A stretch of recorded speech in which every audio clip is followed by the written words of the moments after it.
Welcome to the Popcorn Talk Network. For the online broadcast network that features movie discussion, news, and interviews, press 1. Popcorn Talk. We talk movies. Congratulations. On behalf of the Popcorn Talk Network, the online broadcast network for movie talk, and the Schmoes Know, you are now a member of the Jedi Alliance. May the Force be with you, always. Welcome to the Popcorn Talks Jedi Alliance. I'm Ken Napzok for a fun. I've been looking forward to this episode for a long time. Fun. Sorry, every time I always have my laptop open and I always do this stupid thing where I play it. I gotta learn. You think I'd learn? We're gonna be stuck in a 6-second loop for the entire show, aren't we? The entire show. Oh, keep it going live. I love it when it's live. This is the action figure episode. We teased this a couple weeks ago. We wanted to dive in, and then Maud Garrett had to move on, so we moved the show after because I knew it would warm my soul. With her departure, I needed something to make me happy again, and an episode devoted entirely to Kenner's Star Wars figures, which ran from 1977 to 1985. To do that, I brought a veritable round table of action figure nights. Returning to the show is our resident Jedi Alliance toy expert, Mr. Mike Black. Hi, everybody. I'm excited. Sitting a little low today, like you're in the Jabba seat. I'll tell the truth, I'm far too fat to sit as high as everyone else and be able to climb up there and get any purchase on this desk without breaking it. So I'm at Ugnaught level for this. You're like a Gamorrean guard trying to get up to the bar stool. Just trying to escape from the Rancor. It's not working. Mike, of course, is a fan favorite. He's been on the show a couple times. People love him. His toy knowledge is extensive. If you follow him on Instagram, he has got a wonderful collection of pictures he puts out just about every day. Some tasteful nudes. Tasteful nudes. No, of some great figures. I go through his Instagram feed going, yeah, I love that figure. Oh, I had that one. And he's great to have on the show. And returning, they were here last week with me. They are now regular routine members of the Jedi Alliance, Joseph Scrimshaw and Mark Reilly. Welcome, boys. I am also excited to be here. I am very happy to be here. Now, for this episode, I had to pick, quite frankly, a certain age group. Yeah. Of a group of people that were here for the Kenner explosion of figures, and you guys fit that bill. But before we do, there's some Star Wars news I know you out there in the Jedi Alliance audience want us to cover. And you can join the conversation by going to our Facebook page, finding us there, and also on Twitter at Jedi_Alliance. Join the conversation, and in the chat room up there too. So we got the news, boys. Yeah. Broke Thursday. Yeah. Big news. The standalone movie now has a title, and it has a confirmed lead actress and a new composer. Yeah. So let's run through. We got the title of Rogue One. Initial reactions upon hearing that. I don't know what to think. Because at first I thought, well, I got that first bit of information, and I had a whole movie in my head. Then I got the second bit of information, and I was like, oh, it's not that. So, you had wrote your fan fiction script in your head. It just immediately all came into my head. So you were excited, and then you're disappointed. So I think that's a perfect Star Wars reaction. But then excited again gamut of emotions. When I thought about other things that might have been instead. Are you talking about the bounty hunter kind of movie? Yeah, what was the story in your head? No, Rogue One I figured was just going to be about old Luke as an old X-Wing pilot and just having fun out there being old. Driving around. And I don't know. You thought it was like a Mark Hamill solo? Yeah, I thought, why not? Fuck it, they got him working again. Like getting coffee in an X-Wing with Jedi, with Mark Hamill, like a talk show? I'm going to go to Tosche Station and pick up my insure. He finally gets his power converters. No, I thought it was going to be like an old badass like X-Wing adventure. I don't know. Like maybe he would form a new squadron or something. I don't know. Yeah. But it seemed cool in my head. Yeah. And then when I saw the second part of information, I was like, oh, well, it's not going to be that at all. No. And that's fine. Yeah, you might make an appearance. I was thrilled because I'm a little worried about the standalone movies because it seems like they could do sort of weird fan service of just like, everybody likes Boba Fett, we have no ideas, but screw it, here's Boba Fett. Yeah. So I was really happy to see something that just with the title and the actor confirmed, I can imagine 4 or 5 different movies in different time periods. And I was excited that it made me think of ideas of how to play in the Star Wars universe as opposed to just, oh, we're going to see Boba Fett do some stuff because Boba Fett's cool. Yeah, right. I love that we all immediately have our own ideas when we hear the title. Like, things form red. Luke at an old folks' home. Mr. Reilly, we talked about it a little bit on Schmoes Know this week. But, we did, yeah. Rogue One, what's that do for you? I love the title because I remember the Rogue call sign coming from Empire Strikes Back. Yeah. Which I love. So hearing Rogue One, I talked a little bit about on Meet the Movie Press with Mary Jedikin, who was also we went a little deep on it as well, thinking that it could be with some bounty hunters because rogue is a definition of maybe the bounty hunters. Sure. And then we had that information that we famously discussed now that we had this tip, if you were, that it was about the plans for the Death Star being the movie/film finally broke it.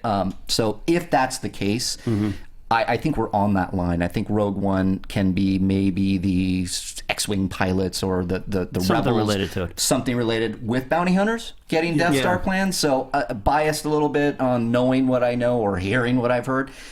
Bottom line is I love it. Yeah, and I'm thrilled to have a female lead. I'm just thrilled to have a female lead out of the gate. It was needed. The uproar that happened in the episode 7 casting, you couldn't ignore it, and they make a pretty bold choice. Felicity Jones is coming off Theory of Everything, and a great thing. And I know you were a fan of some of her work in Spider-Man. Yeah, she was. She had a great small little part in Spider-Man, where she may have led to her playing the Black Cat if they had continued the movie. Yeah, Felicia Hardy and. I would like to have seen that because she's cute and a very good actress. And so, but now that's not going to happen. And so sadly, she has to lead a Star Wars movie instead. I know. I don't know how she'll endure. Yeah, when we got that news last August, we got it pretty confirmed. That's an odd way to say it. It was confirmed. It's the Dukes of Hazzard episode, isn't it? It's the confirmed. We got that thing confirmed right there. That's right. We get the confirmation of the story. Like people who told us in Schmoville were like, no, this movie's going to be about the Death Star plans. And you and I had the same reaction of kind of spinning off what you said, Joseph. I love this better than just Boba Fett grows up or Han goes to the Imperial Academy. This is something that we know happened in the Star Wars universe. We just never got to see. Yeah, I think it's a perfect concept for a spin-off and one that can lend itself well to it. I've always asked, are there going to be, if this is a massive success, which I'm sure it will be, is there going to be a sequel to that? Which I'm kind of hoping that the spin-offs just remain a spin-off. One and out. Great story. If it's the Death Star plans, I would love to hear that. I don't necessarily need the bounty hunters in it or Boba Fett to be a supporting player, but we'll see what happens with that. Yeah, even like if they went like the Pulp Fiction model, where it's like some characters interweave, but overall it's standalone stories and stuff like that. Harvey Keitel just shows up at some point. Oh, you call him the Wolf? Black Sivrak is his name, actually. The Cantina, the Wolf. And this is not the show to go on endlessly speculating about future movies. There are other shows out there for that. But I do want to have a little bit of speculation on Felicity Jones' character. In the Princess Leia standalone, there's a rebel pilot named Evan.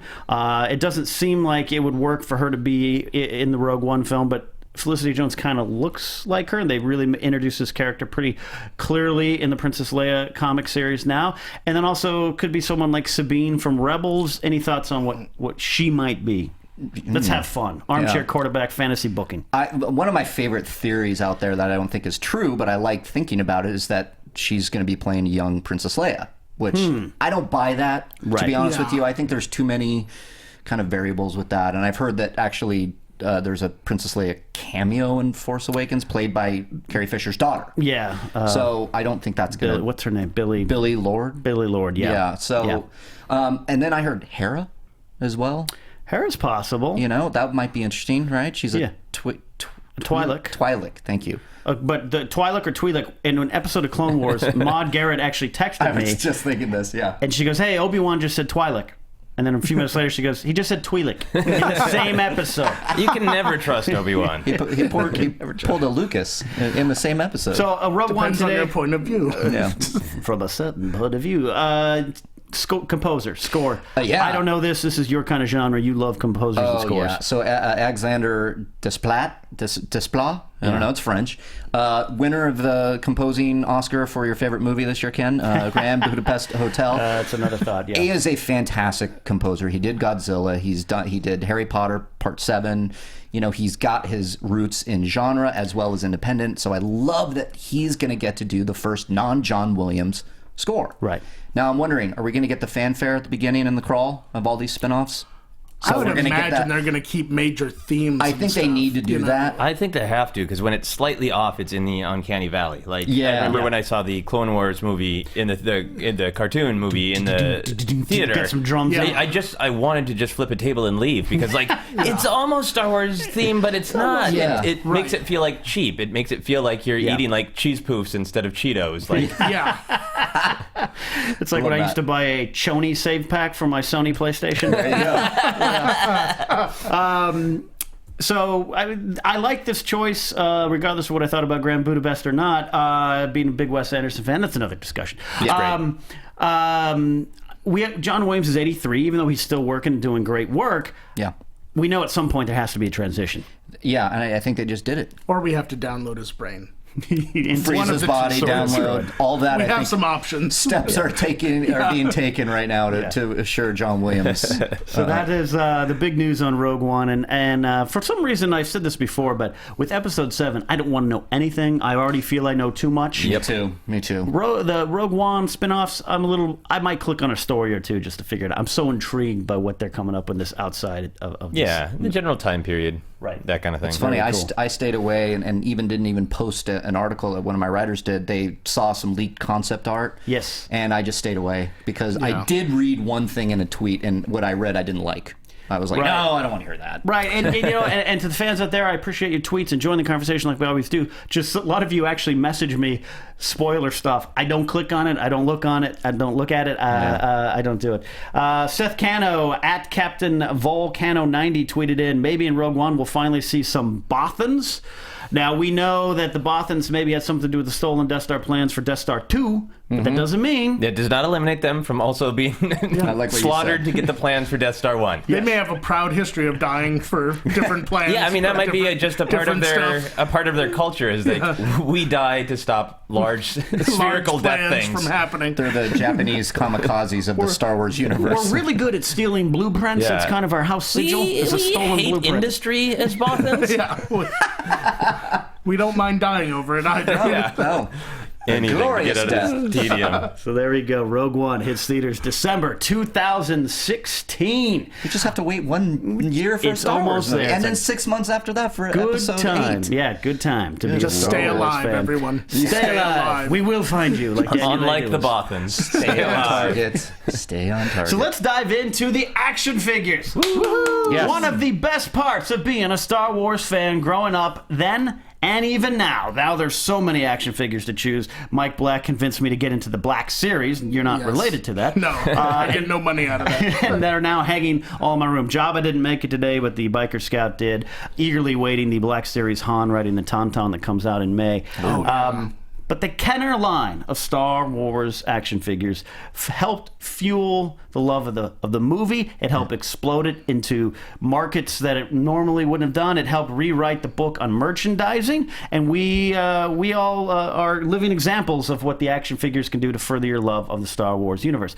You guys were talking a little bit about the history of Kenner getting it, almost not getting it, Mattel, all this stuff. Do you want to? You go for it. Well, I'll start with the early part, which is George Lucas going to Mattel and saying, "I have this great idea for a movie, and the toys will be great and everything." And they were like, "We can't make that stuff by Christmas. You should have come to us 2 years ago. Are you crazy? How much do you want?" He's like, "Well, I don't know. Give me a." He threw out some number, and they were like, ridiculous. We're not paying that much for a movie that no one's ever seen. Yeah. Get out of here. How dare you, sir?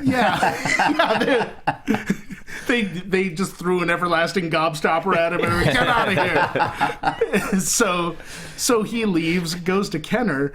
Kenner is like, well, we can't make them in time for Christmas either. Yeah. But what we can do is publish IOUs for the public and let them buy those. And then when they're ready, we'll ship them out. Yeah. And so Kenner did that, and they've pretty much had the license until they went out of business and got absorbed by Hasbro. Yeah. You know? Yeah. So there's the empty box set. Yeah. Right. Yeah, the early bird The kit. Star People know that. Wars Sorry. early bird Christmas special. Yeah, so it was an actual. This is my favorite part of this Star Wars history of the. You would get the empty box and then that had the IOUs in them. So you Yeah. actually had a physical thing. But then I can't remember. I think it was when Sith came out was the anniversary of the empty Yeah. box. So they produced a empty box replica. Yes. But the best thing about it to me was the empty box came in a box. Yeah. So if you were a hardcore collector, you would have to buy 2 boxes. Right. One so you could take your empty box out of the empty box, Yes. and one to keep pristine, which would be a box within a box. And to me, that at that point, that was like a great analogy for Star Wars of like,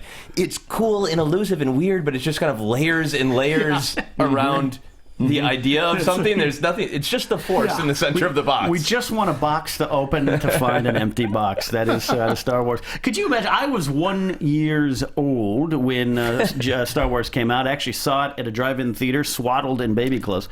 But I wasn't of age during that Christmas. But I know there's some fans out there listening to Jedi Alliance who do. I'd love maybe to post on our Facebook page what it was like on Christmas morning to open up that box and get a note that said, "You'll get these later." Yeah. yeah. Yeah, I didn't have to endure that because I was like 2 years old. Yeah, I was And too. so like when I finally actually had action figures, it was such the whole idea of action figures Yeah. was new to me, and Star Wars was already prevalent everywhere. Right. Yeah, well, I was like 3 years old that Christmas, so I don't remember it either. Yeah. But I do remember early on enough that they had that great marketing angle of competition. That Yeah. you should have things before your friends. So I can imagine Yes. if I had that box, I would have the been American a jerk way. about it and be like, I got a Star Wars box and you don't. I totally would have done that. Mark, you experienced it a little bit later in about 1983 with the Endor playset, right? Oh yeah, yeah. How did that work out for you? That was my parents' version of the early bird IOU because it was so popular by that time. Now these action figures, Right. and I was going, crazy. I wanted the Ewok Village. They couldn't get it because the demand was off the chart. Yeah. So I got an IOU from Santa. Everyone laughs now, but the Ewoks were a big deal They at the were time. a And, huge deal. I you swear. could not find Including any of for them me, anywhere. yeah. This is like a age thing that hinges on like a year or 2 years. Yeah. Because I think I might be like a year older or 2 years Yeah. older than you guys. Yeah. And that is the cutoff for despising the Ewoks. I mean, I still got the action figures.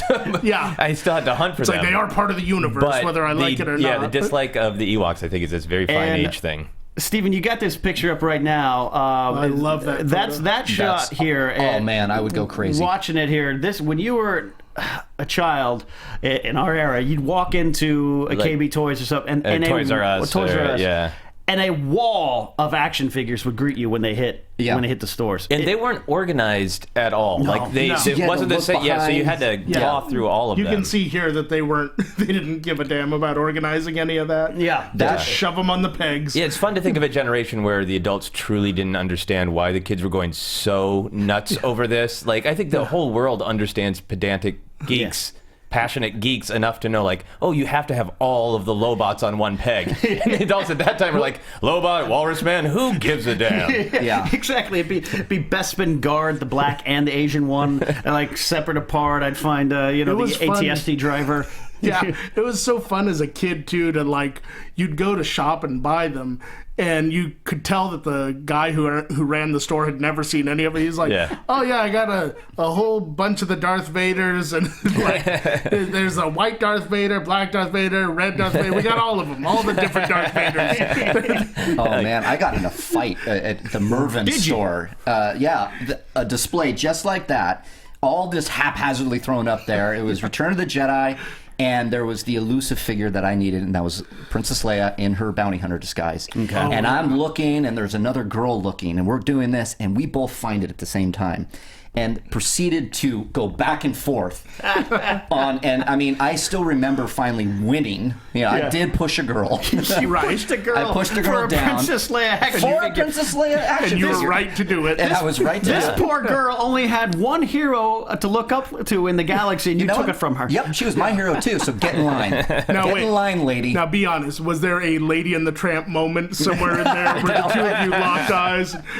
No, yeah. Yeah, please. Still not old enough. Don't put the action Very figure in your proudly mouth. showed it to my mom because it was the last one and they were hard to find. I just remember Yeah, that. they were. And she's like, "Great, you got what's wrong with that?" Because now the packaging was bent. It's You already monster. halfway open. You monster. Yeah. What's wrong with it is that I won it fair and square, Mom. I That's what's won wrong that. with it. Yeah. I've only fought over one action figure. It was with my friend in college, and it was over an Owen Hart WWF action figure at a Toys R Us near our Nice. community college. But well done, sir, pushing Thank you. down the little girl. Apologize out there to the little girl if you've now grown up.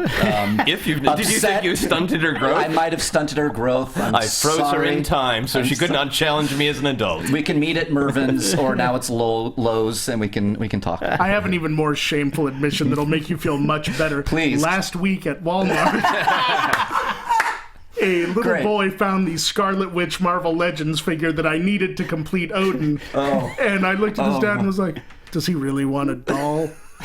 And his dad goes, "No," and like puts it back and moves him off. And I was like, "Mine."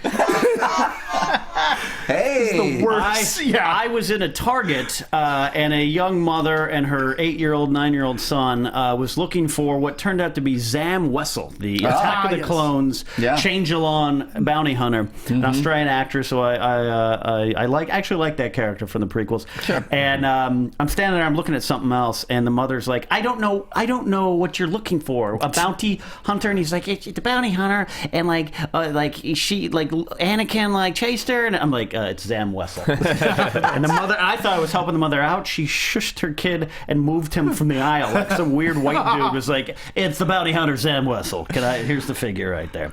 I also waited in line for the Phantom Menace figures outside Toys R Us. I did too. Yeah. That's another show. And we show. are going to come back and do the 90s Power of the Force series. Yeah, because those are Phantom great, Menace. and I think a different experience. And I know that a lot of the viewers and listeners are younger, and I'm Right. sure they had their Yeah. first Star Wars That may have experience been a lot of them's with first. those Yeah. figures, and there's a lot of cool things about those Yeah. figures. So let's dive into what Especially we're how ripped they were. At first, Yeah, the Luke Kim. Well, let's dive into our top 5 figures. I asked these gentlemen to join me in naming their top 5 classic Kenner action figures, and we have some pictures that we found of each one.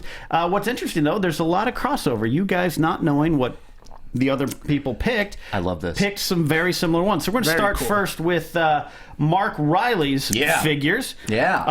And going from 1 to 5, Okay. you had Jedi Knight Luke Skywalker. Nice. That's right. Tell number me the one. story of that figure. That story is my favorite because huge Star Wars fan, as we know. I'm nuts for Empire Strikes Back. I'm nuts for Return of the Jedi coming.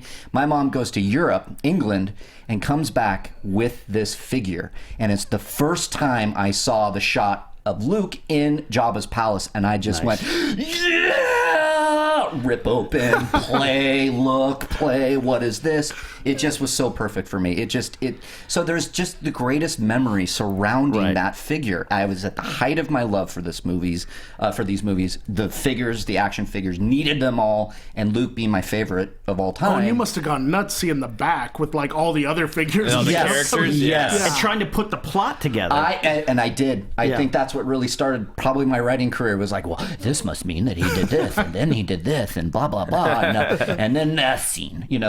So I just went nuts. And there with was a this. special joy of, especially back then in '83, where you couldn't go to the internet and get spoilers and set pictures and This is my releases. first spoiler. That was it. Yeah, this is my first image. Like when they go, hey, first image from Avengers. Here it is. Everybody click. Even back in '99 with Phantom Menace, and listener Movie Mentality here put a comment of his first figures with the Phantom Menace, and they came with the voice chip. That was also like the first you heard of the movie. I had those too. remember You that. put them on, Yeah. and so even back in '99, but back in '83, that first shot of Luke's got a gun. Where is he? Look at those aliens behind him. Why is he in black? What's this cloak? Why doesn't is he have a going lightsaber? on? Yeah, where is his lightsaber? Yeah. But it did have the green lightsaber with it. Yeah. That was the other thing. I went, And it was an actual good lightsaber too. Yeah, Compared to finally he could hold the it. telescoping ones, you know. Next on your list is Princess Leia in bounty hunter disguise. Boush or Boosh? How do you say it? I would call her Boosh. I don't know why. I'm sure the girl you fought her called her Boush.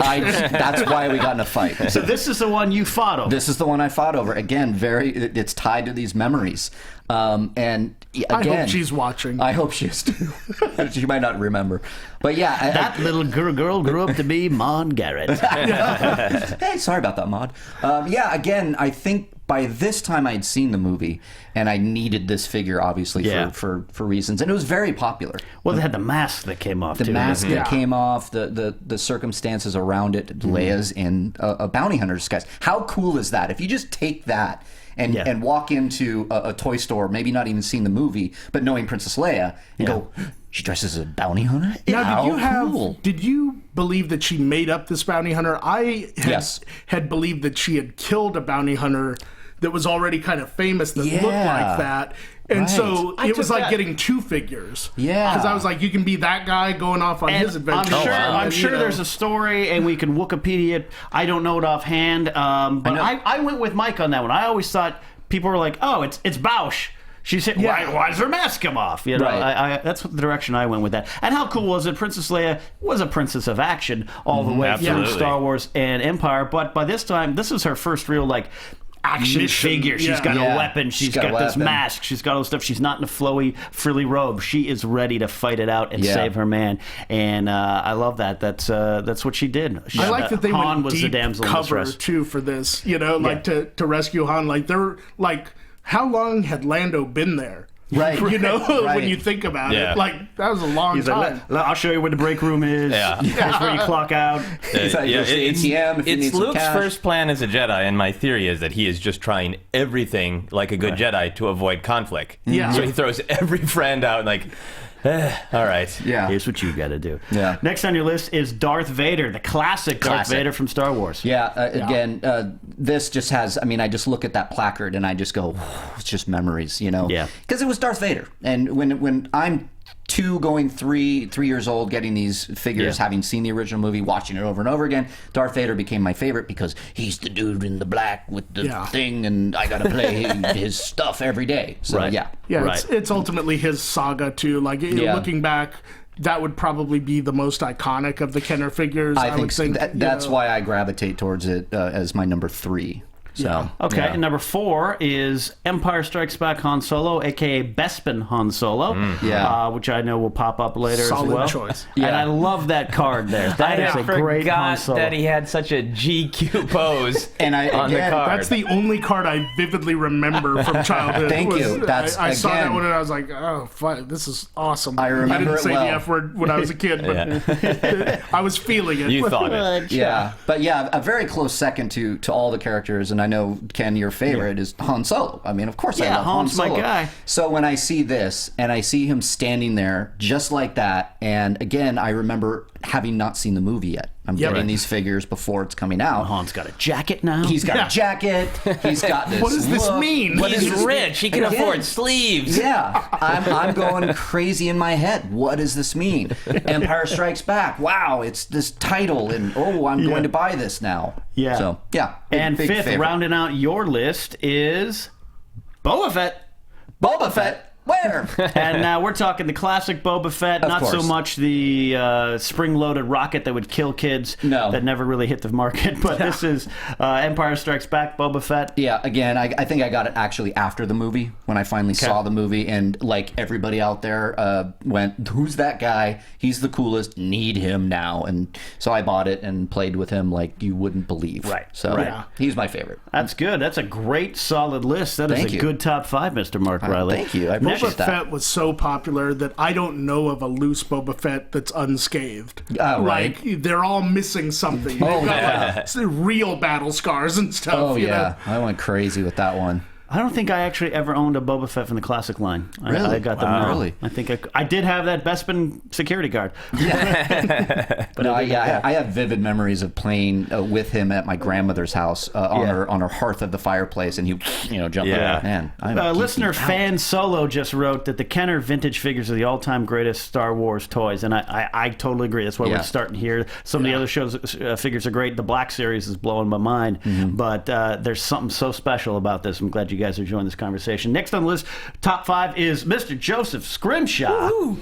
And he was the first to get his list into me. He had it. That meant you had it right then and there in your soul. It was torture. I worked longer on narrowing this list down than I did writing my wedding vows. It was some of the hardest decisions I've ever made, because I love these figures.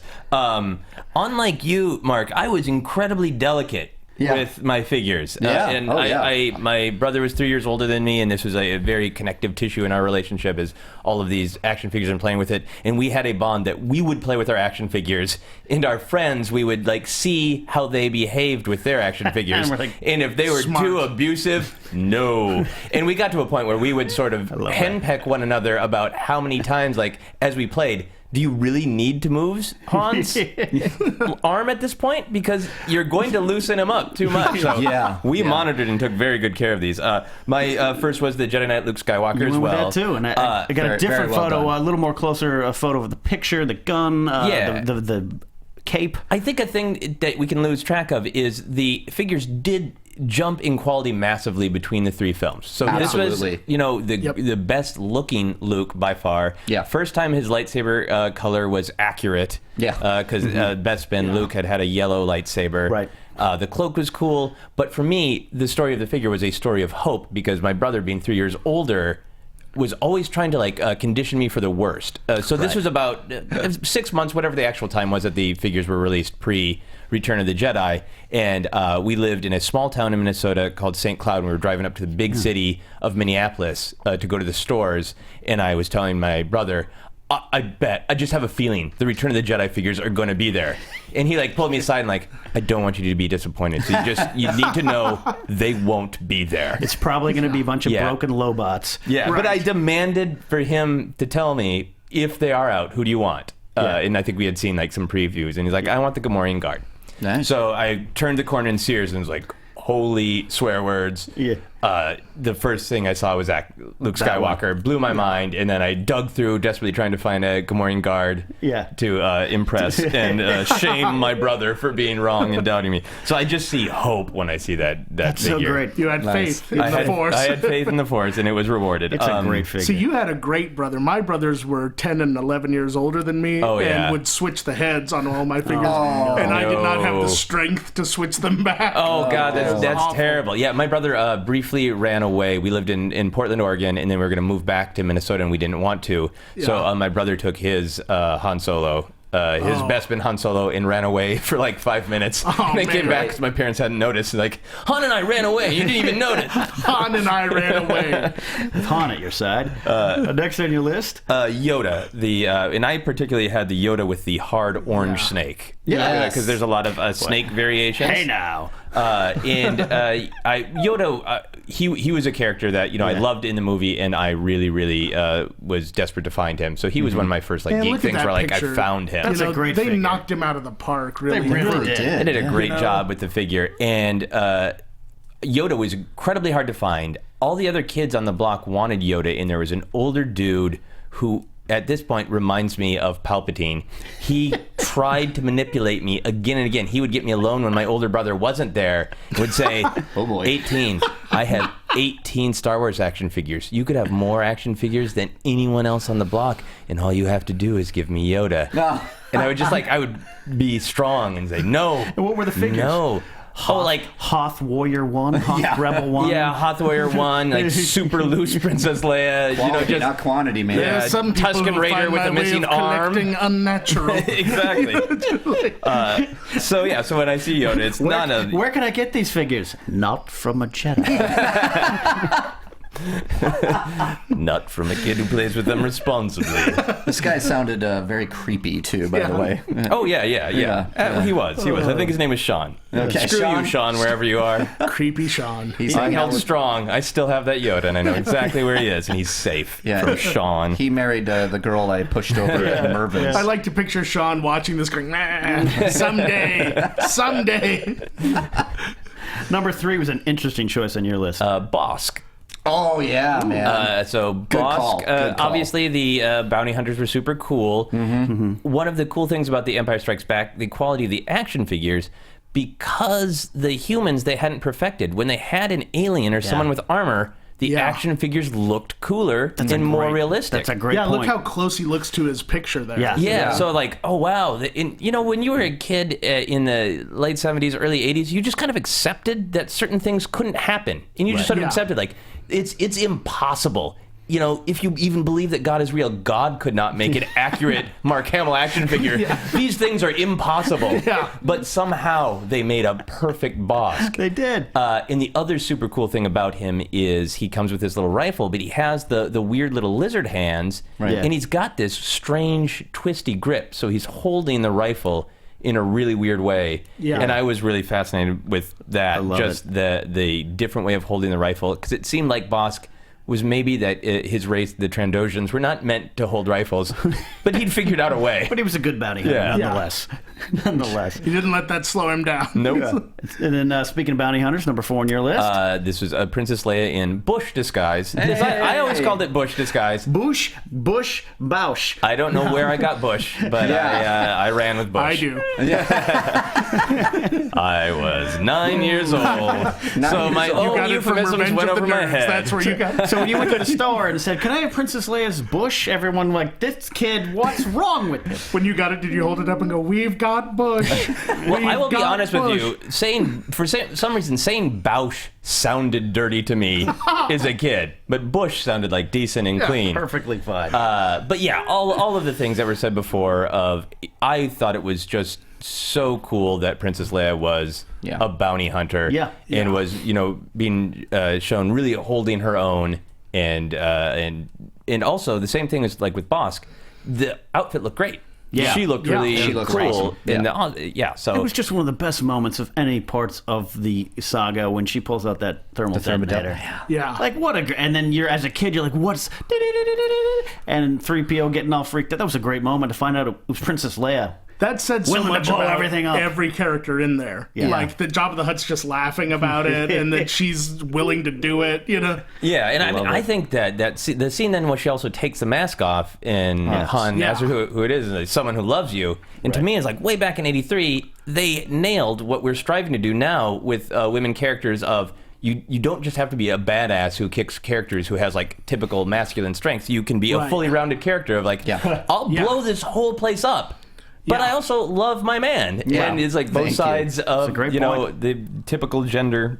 Yes, so that was really cool. Wasn't the voice too great? Oh, it's amazing. Yeah.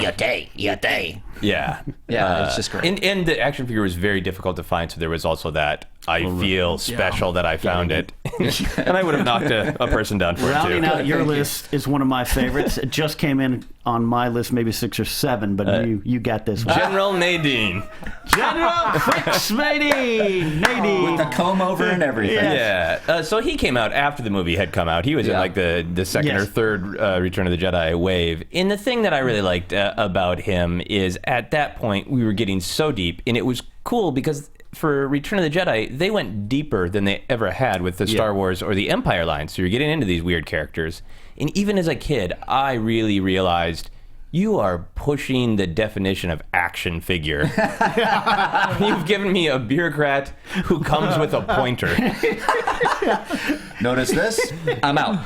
And I love that the card had him in a pilot's chair on the cruiser, which is from a deleted scene in Return of the Jedi of him in the kind of a command position. But I love that character. I had it too. Yeah. I told you guys off air, my mom and dad kind of weren't the best gift giver. It was like, I want Han Solo, and I'd get Crix. General Crix Madine. And you didn't even know his first name was Crix. He was just General Madine. Forcing you to imagine and come up with great adventures for him, things to point at throughout space. Great PowerPoint presentations he can lead. But that's a great figure. Great color scheme to the figure. It's bright. It's blue. It's gray. Yeah. It's good. One thing I love about the Rebels is their rank insignia is basically just cough drop packets. Oh, yeah. That's just how it's all decided. Yeah. And maybe it's not ranked. Maybe they just also, there's a bad bug going around the Rebels. General Nadine. They all cut it on Hoth. Yeah. Now we move to Mike Black here. Your list is it's Full of repeats, Full it of looks like. repeats. But your number one is not a man. Yeah. A man. Oh, yeah. A man. Da-da-da. He, I just, that guy, look at him. How can you not love him? Yeah. I mean, he was so different from everybody else He was in the line. large scale. And like, you look at the like that big poster on the back that has like all the different characters. Yeah. He stands out so much, and they nailed him. And I don't even remember him in the movie. He's and like I just a thought he was split great. second. Split second in the back. Yeah. Yeah. The cantina. I never had him, but I was always jealous of kids that did. I was like, oh, you lucky bastard. That last wave of figures, they went nuts and did some of the things that kids had always been imagining, like this, and totally set up what was so cool and about he the seemed 90s like too figures. big. He seemed almost like Wampa size, like you were getting a special deal for getting him, you know? Yeah. Yeah. And I love the coins. I forgot all about The 85, different this is the coins. 1985, 84, 85 Power of the Force. Tri-logo Kenner was ones, kind of fading at this time. And it's weird to think now, 83 Jedi, by 86, 87, 88, Star Wars. It was gone. It was not a thing that you really talked about outside of a couple of your friends. Yeah. It had moved on. And so 85, this is the last gasp, the Power of the Force was a series. dark which made them period. really hard to find for the people who did want them. Yeah. Because they just weren't being carried. Absolutely. Number 2 on your list is Jedi Knight Luke Skywalker. Hey, you look at went that. with this one too. Yeah. What drew you to this one? Like these guys here. Well, like I talked about earlier, is mostly the lightsaber. I loved that he came with a cloth hood. Yeah. I thought it just looked so cool, and I Not was that like, 70s hard plastic stuff they had put out before. yeah. And I also, it was the first time I noticed that I was like, oh, he's wearing basically the same clothes, just black. Right. That like he's wearing like a darker version of his outfit, and that told me so much about what to expect from the next one, you know? Right. Yeah.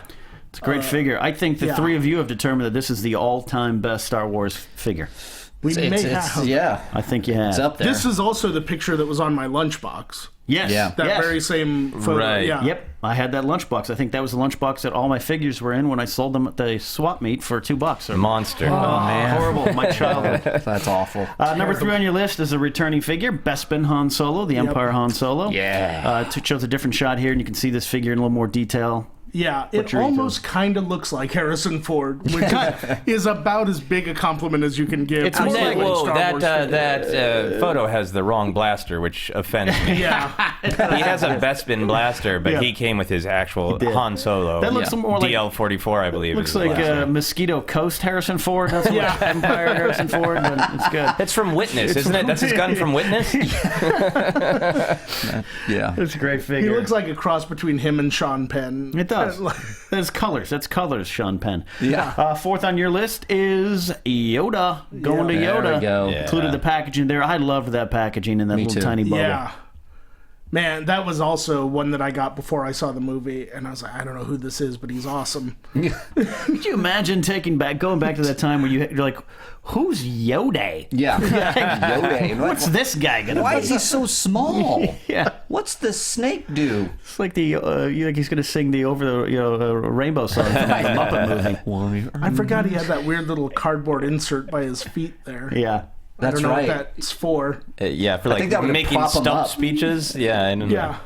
That's funny. And then rounding out your list, one of my favorites. I was so glad you chose this one. I actually kind of forgot. Oh, this yeah. one. Yeah. Exploding C-3PO or C-3PO with removable limbs. Yeah. This is great. I love that says Return of the Jedi. Yeah, a little bit later release, but it's later. clearly Empire. Yeah, it's Empire. Yeah. Take us through that one, Mike. Because it was a great figure. It was functional. It worked. It you did, know? yeah. But it had the removable parts. It came with the backpack for Chewie, so it made your Chewbacca figure cooler. You know, Yeah. like now he was so much better because he had a C-3PO to put together, and you couldn't really get the arms couldn't bend, so you had to like put the Chewie arms back and then kind of weirdly slide it on. Yeah, and I would turn his head backwards when he was carrying him, the whole thing. I would too. Yeah. Oh, I wore that figure out. I love this. Yeah, and I have to say, I absolutely loved the update that they did on this later in the modern toys, where when you pressed on his head, the eyes lit up. Yes. Yeah, that is amazing. This is the one time that my brother did violence to an action figure of, we knew this was coming out, or it had come out and we couldn't find it, and he just decided, you can always get another C-3PO. C-3PO is always on the shelves. Oh, no. I'm just going to break the legs and one arm off of my C-3PO so I can do this. Wow. Yeah. Just It's waited. commitment. That's hardcore. Great That's list. hardcore. Great list, Mike. And somewhere that other manipulative guy was smiling when he did that. Yes, I feel the hate growing within you. Take your 3PO. Strike him down. My list has some different ones on there, but it starts with one that got named before, and that is my number one all-time figure was Darth Vader. There The you classic go. Vader, Nice. the telescoping lightsaber with the little penub thing on the end, the little hanging out thing there. Yeah. When I got that figure, I felt like I had finally arrived as a Star Wars fan. Like, that's the one. I got him. I got Vader. I got the most evil man in the galaxy, and he's in my hand. I love that figure, and I love taking the cape off for some reason and having him walk around in his jumpsuit. I did that too a lot. Yeah, there is something about seeing your characters nude, as it were. Yes, it is. Number two. Go ahead. Yeah, I'm sorry. That whole outfit that he had underneath, like, I was like, well, this isn't what I pictured at all. Yeah, I think that's what it Like, was, because his weird you little felt like you got to space see ski suit. something that you didn't see in the movie. It's like, what does their butt look like? Yeah. What does Vader wear on his Which butt? I know that sounds don't know. pervy, but to a little kid, what someone's butt looks like is important. But it wasn't actually their butt. It was like, oh, he's got another thing on the back of his belt, or like, I think Bosk had something on his, you know. Vader had like his cell phone clip on his right there. I had called BS when I would take off the I think it was cape a because he pager. was so much skinnier in action figure. I'm like, that's not Vader. Put the cloak back on. Love the Vader one. Number two on my list is Luke Skywalker, but a little different choice, Hoth Luke Skywalker. Yes. I can get behind that choice. This is a legit choice of mine. I didn't react to your guys' list, though I had your lists in front of me. This was one of my all-time favorite figures. I love moving the little thing hanging from his little scarf. Yeah. You couldn't really move it, but you could kind of bend it up closer to his face. Yeah. I was always disappointed the binoculars didn't come off. They just kind of hung there. Hoth is my favorite sequence in the movies. I'm a cold weather person. Yeah. Me too. And loved Luke. I never owned a Tauntaun though. Really? Oh, I love the Tauntaun, how it just had that hole. You just stick them right in. So I'd have And it to. also had and then the the gun fake- hole Yeah. where you could stick him in that way, too. That's right. That's right. Yeah. Love that one there. Number three, and this is, I've told the story here before. I sold all my figures at a garage sale when I was a kid in about 1987 for $2 to buy a skateboard. My parents sat and watched me, let me do it. They figured I'd learn a hard life lesson. The only figure I have left from my original collection is this man here, the AT-AT Commander. It was going to be titled, as it would have been correct, General Veers, but they changed it at the last minute. I think there might be a European release with General Veers' name on it. Look at that picture. You got the Battle of Hoth. That's why I loved it so much. Yeah. And I still have that figure. It only survived the sale at the garage sale because I had left it in the pilot seat of my Y-wing. Oh.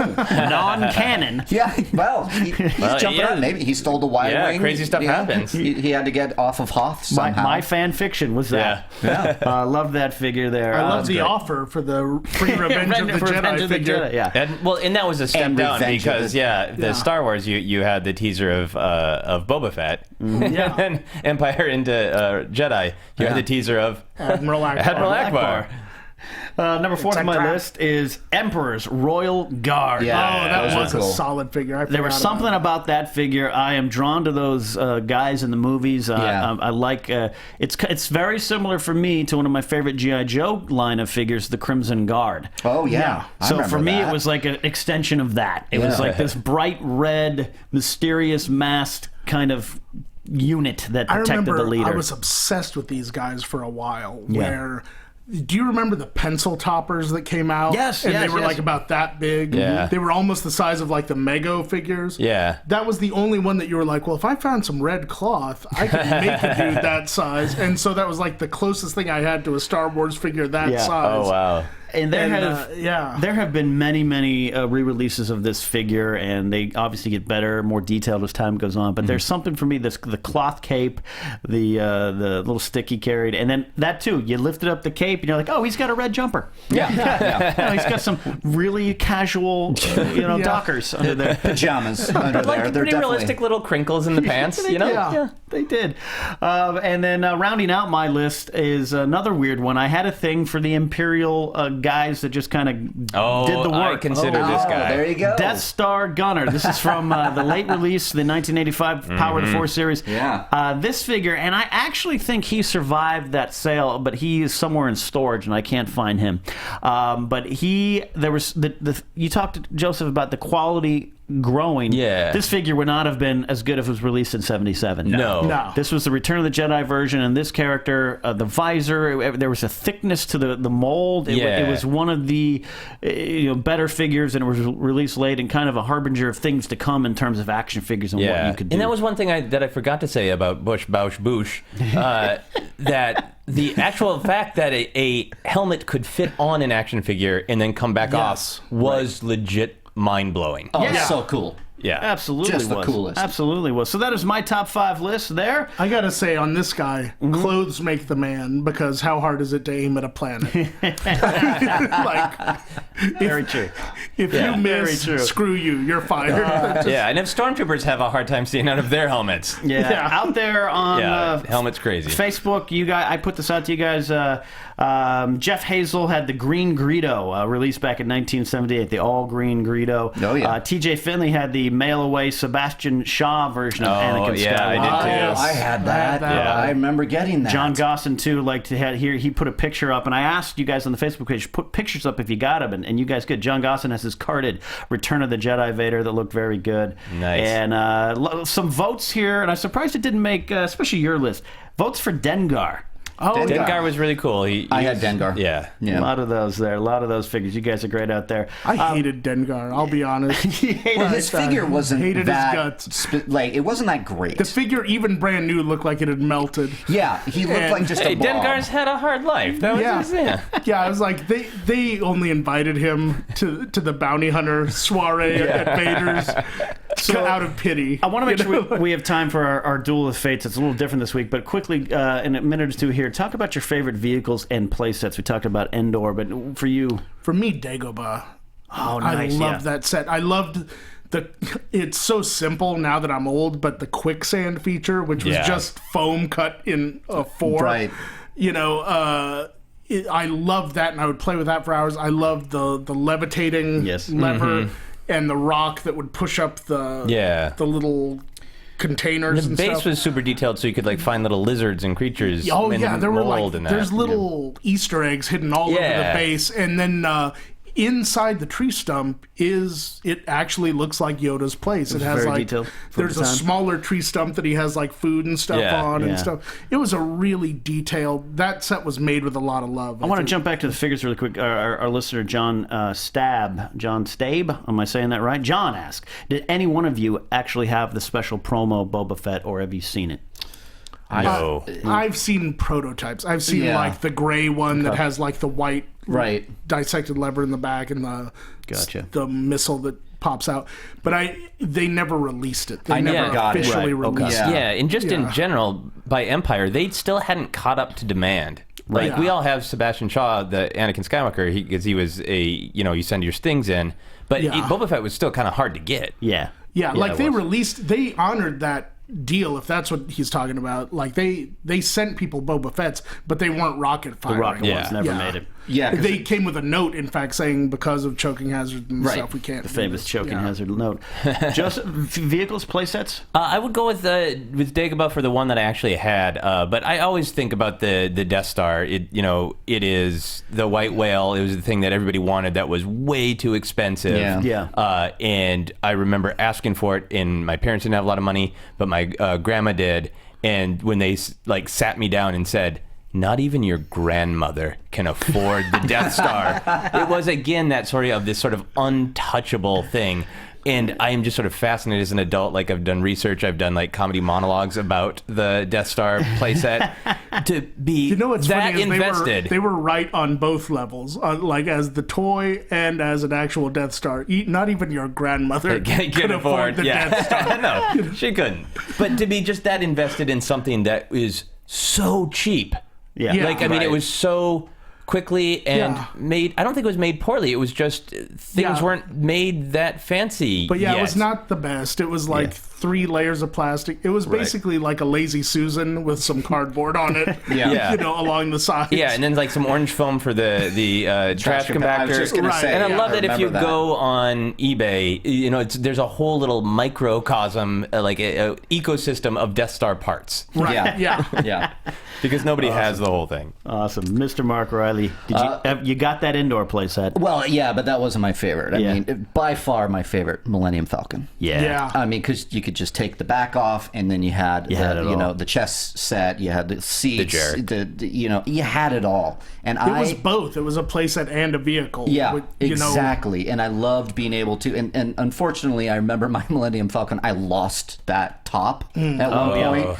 So that really crushed me when the Millennium Falcon would have to go save Luke for the Death Star. How the hell is he going to do it with this thing missing? The atmosphere, it's going to mess up. Yeah, and then Leia would be sitting at the chess set. And she's, what are we doing? And I would just make it work. Well, there's a force field. I remember telling my sister while we were playing, there's a force field that Han figured out with Chewie's help, and he can go. And she's like, no, that doesn't work. You're wrong.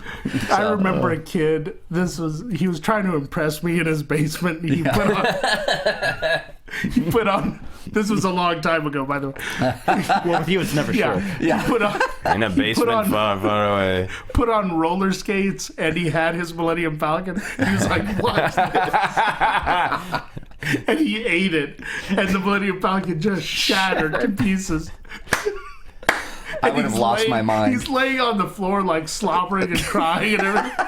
And I'm trying not to laugh. He didn't calculate his jump to hyperspace, and he smashed right into a wall. Yeah. And I'm like, are you okay? But you were asking the Falcon? And he's like face down, and he goes, I'm really mad.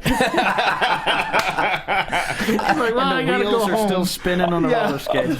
That's And it shattered like porcelain. Yeah. It wasn't- It just Oh, it's fell sad. apart. Talk about the completely. Death Star. The Millennium Falcons were not well made either. No. I mean, Yeah. I remember the thing snapped off of the Falcon cockpit that I had to glue it back on. Yeah. And there's a million Yeah. things, but I loved my Y-wing. I loved the classic X-wing. That's something you couldn't. Yeah. And I the loved TIE pressing fighter, the the TIE R2. fighter with the wings coming off. Yeah, it you was hit the- great for yeah. me. All right, I want to move on to Duel of Fates. I wanted to get this one. Joseph came up with this one. I don't react the way Maude does, but I react as well. My soul stirs. Perfect. Duel of Fates this week. Joseph Scrimshaw said, hey, how about we do this? We're going to have some figure fights. Now, what we're going to do is we're going to debate figure versus figure, but it's not the character versus the character. We're going to take a look. If we would actually fight the figures, who would win? Yeah. Follow along if you can make this jump to light speed out there listening to us. Take your roller skates off. Take your roller skates off. The first one is 2-1B, the medical droid, versus EV-99, Jabba's droid in charge of his torture and droid relocation program. Down the lead. You're a feisty one. You'll soon learn some respect. So, Mike Black, who do you got? 2-1B, the rebel medical droid, versus EV-99. Well, one heals people all day, and the other one tears robots apart all day. It's really no contest to me. It's 99. Going 99? Yeah. Riley? yeah, I'm going 99 as 99? well. Yeah, What's some reasoning for that figure, man? Why don't you look at that? Look at All you have to do is unhook that gas thing on his face, and he's going to 2-1B's pull one of those sort of moves, and then you just kill him.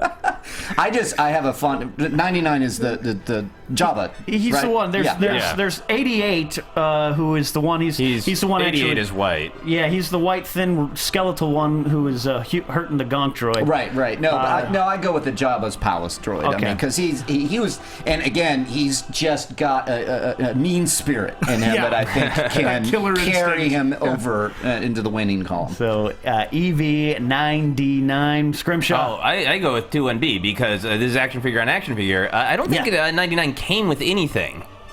I think he just had a processing computer. And 2-1B has some sort of like space needle, so he could just shoot him with droid heroin. Can I change my and blow answer? his mind out. Droid heroin is canon, by the way. It is canon. I don't know if that's a loss for 99 though. For him, It's a good death. Yeah. I think 99 actually already was on droid heroin. That's how he ended up at Jabba's palace. There you go. I'm going with Scrimshaw on this.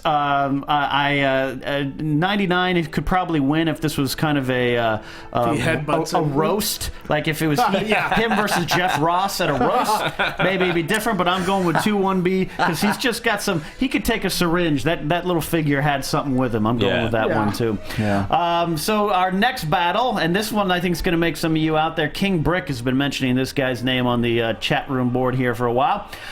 So this character it's Pruneface versus Hammerhead. Yes. We got Hammerhead up. Pruneface versus Hammerhead. Who do you got in this epic fight, Joseph Scrimshaw? Well, I think that Hammerhead would probably ultimately win. For people who might not remember Pruneface, which is, by the way, one of the most insulting names of all the insulting Star Wars names. Sure. It's just a guy with a messed up face and one eye and an eye patch. He also came out really late, so when there was nothing left of Star Wars but a bunch of sad Lobots in 1985, every once in a while you would find a Pruneface.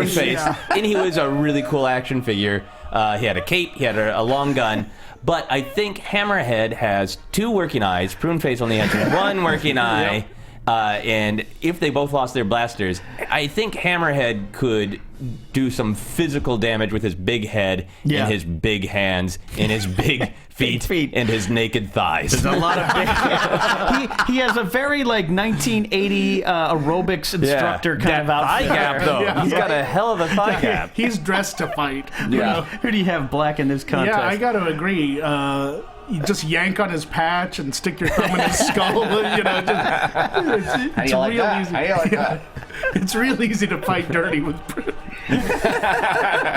Best sentence ever. Couldn't even finish it. Really? It's really easy to fight dirty with Pruneface. It's a sentence uttered on Jedi Alliance. Mark Reilly, this epic fight. Oh, Hammerhead, and I speak from experience because I would. Look at Pruneface. That Pruneface card back. That looks like Jessica Tandy. That guy. It is. Yeah. Who wants some cookies? Wasn't this a non-Golden Pond action figure too? That looks like a concept art from Return to Oz. Yeah, this guy was actually an extra from that sequel to Return of the Oz, and he just showed up on set. You're like, there you go. No, Hammerhead would win because Hammerhead took out some heroes of the Star Wars saga in my battles, including Luke Skywalker with his head. I did the hammer. I'm like, this guy. I mean, I remember doing a battle where he had the gun and Luke was able to slice it with his lightsaber, and he just went nope and won. So I hope that was his recurring catchphrase. Hammerhead. Nope. I'm going with Hammerhead. Now I know some people are talking about the R. Smith just say that Hammerhead is a derogatory name for the entire race, the Lothorians.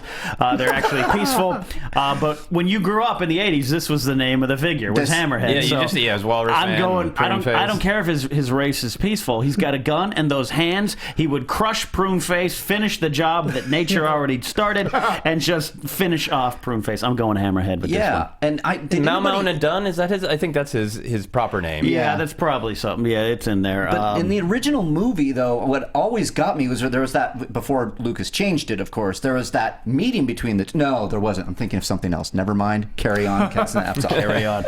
The final battle here in what has been a very fun Duel of Fates and a great episode. We're so glad you guys are enjoying us, just talking and celebrating Star Wars and the Kenner line of action figures. The final one was one of the characters that Joseph suggested, and one of my suggestions. We put them together. Imperial Dignitary, who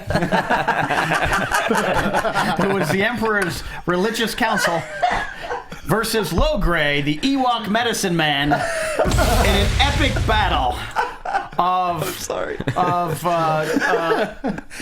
really number twos, of counselors. Yes. Chief Chirpa had Logray, the Emperor had Imperial Dignitary. Round one, fight.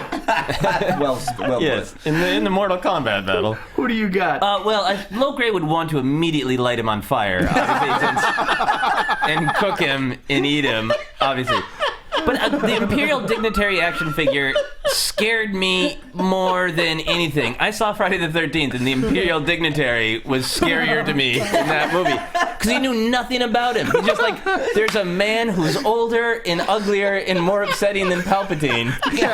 And there's an action figure of him you can bring home. You knew nothing about his function. Like, does he tell, like, Palpatine about religion? Does he tell him, like, which fork to use at official dinners?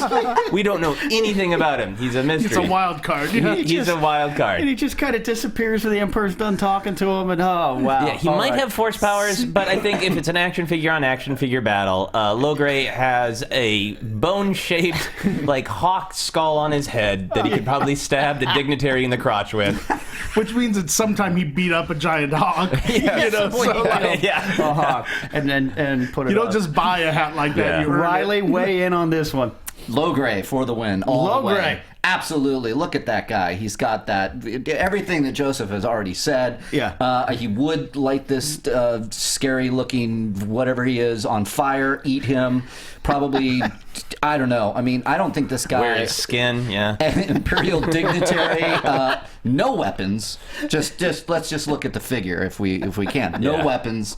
No holsters built into this guy. Maybe something under his hat. You know, he looks like, you know, he could go to a Renaissance fair, so that already puts him on the iffy list. So I think Logray for the win. Going for Logray. We got Dignitary. We got Logray. No, you went I went Logray. Logray. For me, I think it's a draw. Because they're both religious clerics. They're not fighters. They get other people to do their fighting for them.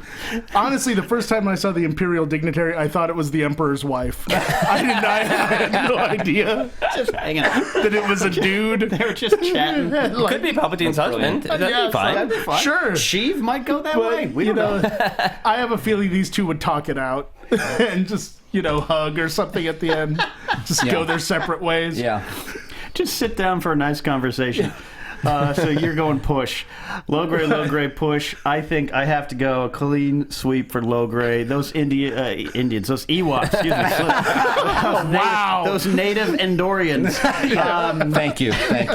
So this episode has come off the bantha tracks here. Love it. This has been such a great. good way. I would go with Logray. I mean, you don't know what's in that pouch on that figure. No. Yeah, he's the one who looked the least like a teddy bear. He is the one who looked like he could actually F someone up. He's the one. He's kind of like their Egg Shen from Big Trouble in Little China. right? There's a 6-demon bag and all that. He's the one sitting there advising Chirpa to let's eat this guy with the vest on. Let's He looks like he means business in the film. Yeah. That's true. And even after they tell him things that are impressive, he's like, go back to cooking. Just keep No, I'm okay. Ewoks are vicious. They're yeah. We know you're a princess now and your hair's down, but no, we don't care. And you're our golden god droid. No, we're gonna eat this guy. We need to eat. We need to eat. So I'm going with Logray there. I'm gonna put these on the Facebook page. Jedi Alliance, find it, and I want you guys to weigh in, and we'll talk about it next week when we break down the winners of the figure battle. Joseph, that was a great concept for Duel of Fates. Awesome. Thank you for Very suggesting that. Very good idea. I loved it. Yeah, we might laughing my ass We off might today. have to do more of those later on when we bring you guys back to do the later edition of the figures. We'll do that episode there. This has been very fun. I'm glad you guys got to. We put some things into canon today. I think so. Yeah, it's some droid heroine. Kyle Harlow just put Endorian American. We can put that out there too. We can all do that. We had some fun. You guys are true blue Star Wars fans who love to celebrate the saga, which is what we do here on Jedi Alliance. Mike Black, where can they find you and follow you? For everything, it's at Mike Black Attack. And I'm telling you, follow this man on Twitter, but most importantly on Instagram if you like action figures and collectibles and toys. This guy is a veritable treasure trove of great pictures and knowledge of figures. I got to get it Mr. Mark Reilly, the editor-in-chief of SchmoesKnow.com, and also one of the forces over there, Drawn With You 4 and I See the Frog. Where else? Yeah, just if you want to get all those updates on ISeeTheFrog.com or SchmoesKnow.com, follow me on Twitter at ReillyAround, ReillyAround.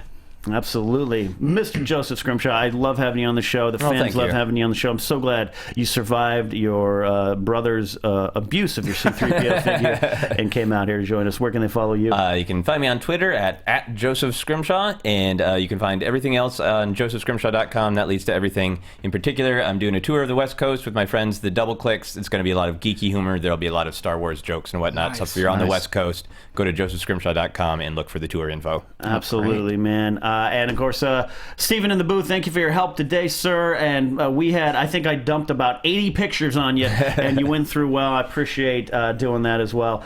This has been fun. Again, like I said, no official permanent co-host has been named. A lot of you keep asking me. I've just gotten to the point with right now, I want to bring in different voices and faces, and Scrimshaw's going to be back. My favorite name in the world now, Scrimshaw! Riley's going to make appearances. Of course, Mike Black, our resident toy expert. We are absolutely going to bring you back. Next week, John Roca, who is a friend of Schmoes. Awesome. You've also heard him on Far, Far Away, and he has a great wrestling podcast as well. Good guy, friend of ours. He's going to come in. Megan Finley's going to come back. I'm going to try to get Miri Jedikin on, who's a Star Wars fan as well. She's a fantastic guest. We got a lot of people coming in. Going to try to get Jenna Bush back. And also, just finally confirmed, I think it's going to happen, finally going to get Jennifer Landa on the show. Her YouTube channel, Jennifer Landa, she does all things Star Wars, and she just had a big Star Wars wedding, and we're going to talk to her about that. That's a lot of things, guys, so stick with us here at Jedi Alliance. If you like having fun talking about Star Wars, celebrating Star Wars, a little bit of speculation, we'll talk about that stuff. Felicity Jones as Sabine, maybe we'll speculate. But this has been another fun edition of Jedi Alliance. Do not forget to get this episode and others on the YouTube channel, youtube.com/Popcorn Talk. So many shows on the Popcorn Talk Network, like Profiles with Manson Malone, Guilty Movie Pleasures, Box Office Breakdown, Meet the Movie Press with Mark Reilly. You got Marvel movie news, DC movie news, and a lot of other shows coming on the Popcorn Talk. Stay tuned. They got great interviews, exclusive red carpet stuff, a lot of fun things. Don't forget the Schmoes Know main show live every Thursday, 6 p.m. PST. Follow us at Jedi_Alliance, at the Popcorn Talk, at Schmoes Know. If you want to get some movie news, go to schmoesknow.com. And you can follow me at Ken Napzok. So until next time, we missed you, Chewie. This has been Jedi Alliance on the Popcorn Talk Network. We talk movies. Thank you for listening. From producers Maria Menounos, Kevin Undergaro, Phil Svitek, and the entire Popcorn Talk Network, we would like to thank you for tuning in. For questions or comments, be sure to visit popcorntalk.com. I'm Sir Richard Wentworth, and this has been a presentation of the Popcorn Talk Network. The views expressed herein are those of the hosts only, not necessarily reflect the views of the Popcorn Talk Network or its owners or principals.